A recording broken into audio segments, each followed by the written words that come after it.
नमस्कार दोस्तों, स्वागत है आपका हमारे YouTube चैनल पर। तो मैटर एक नई किताब से होगा, शुरू करेंगे 3 सेकंड में। जैसे दूसरे के दुख को देख दुख होता है, वैसे ही दूसरे के सुख या भलाई को देखकर भी एक प्रकार का दुख होता है, जिसे ईर्ष्या कहते हैं। ईर्ष्या की उत्पत्ति कई भावों के संयोग से होती है। इसका प्रादुर्भाव बच्चों में कुछ देर में देखा जाता है और पशुओं में तो शायद होती ही न हो। ईर्ष्या एक संकर भाव है, जिसकी संप्राप्ति आलस्य, अभिमान और नैराश्य के युग से होती है। जब दो बच्चे किसी खिलौने के लिए झगड़ते हैं, तब कभी कभी ऐसा देखा जाता है कि एक उस खिलौने को लेकर फोड़ देता है, जिससे वह किसी के काम में नहीं आता। इससे अनुमान हो सकता है कि उस लड़के के मन में यही रहता है कि चाहे वह खिलौना मुझे मिले या ना मिले, दूसरे के काम में न आए, अर्थात उसकी स्थिति मुझसे अच्छी न रहे। ईर्ष्या पहली पहल इसी रूप में व्यक्त होती है। ईर्ष्या प्राप्ति की उत्तेजित इच्छा नहीं है।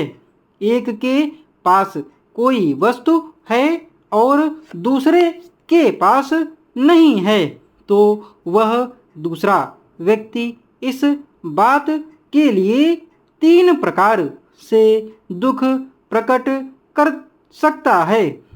पहला, क्या कहें हमारे पास भी वह वस्तु होती।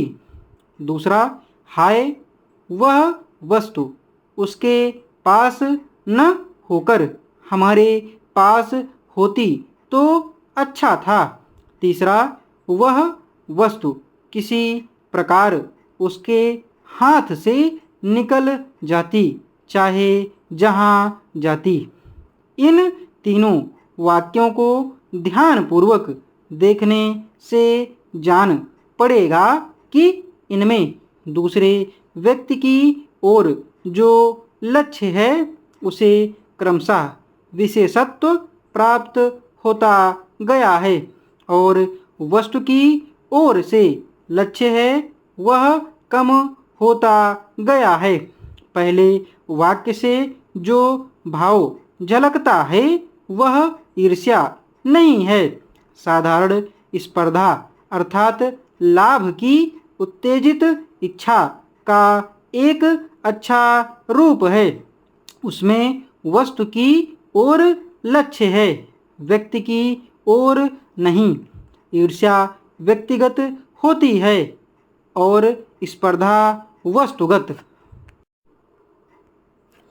संविधान में राष्ट्रपति द्वारा संसद के किसी एक सदन में या एक साथ समवेत दोनों सदनों में अभिभाषण का उपबंध है। राज्याध्यक्ष द्वारा संसद के समक्ष अभिभाषण का उपबंध बहुत पहले से ही, अर्थात वर्ष 1921 से है, जब भारत शासन अधिनियम 1919 के अंतर्गत पहली बार केंद्रीय विधानमंडल की स्थापना की गई थी।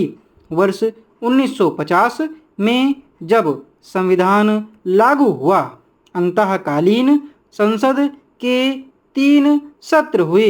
यह अनुभव किया गया कि राष्ट्रपति का अभिभाषण एक वर्ष में 3 बार होने से अभिभाषण पर चर्चा करते समय बार बार वही मुद्दे दोहराए जाएंगे और उन पर समय लगेगा।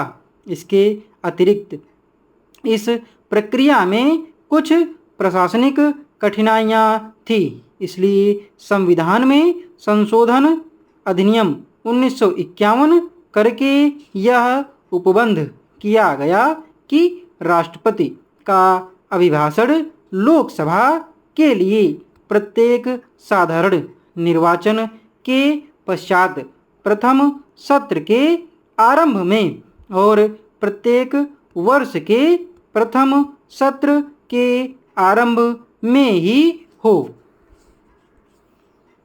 इस डिक्टेशन की स्पीड 90 शब्द प्रति मिनट रही है और काफ़ी अच्छा मैटर है। PDF आपको हमारे टेलीग्राम चैनल पर मिल जाएगी। टेलीग्राम चैनल का लिंक नीचे डिस्क्रिप्शन बॉक्स में मिल जाएगा। धन्यवाद।